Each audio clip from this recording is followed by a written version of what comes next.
எனக்கு சின்ன வயசுல இருந்தே இந்த மாதிரி மோசமான கனவுலாம் வரும். நடுராத்திரியில் இந்த மாதிரிலாம் எந்திரிக்கிறப்ப என் கூட அம்மா இருப்பாங்க. என்னை சமாதானப்படுத்தி மறுபடியும் தூங்க வைப்பாங்க. ஒரு நாள் இப்படி எந்திரிச்சு பார்க்கும்போது பக்கத்தில் அம்மா இல்லை.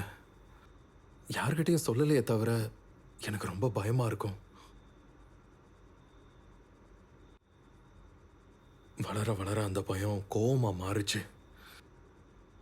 அதுக்காக தான் நான் யாரையும் என்கிட்ட சீக்கிரத்தில் நெருங்க விட்டதில்லை. எங்க அம்மா பண்ணதுக்கு ஒன்றை தண்டிச்சது என்னோட தப்பு தான்.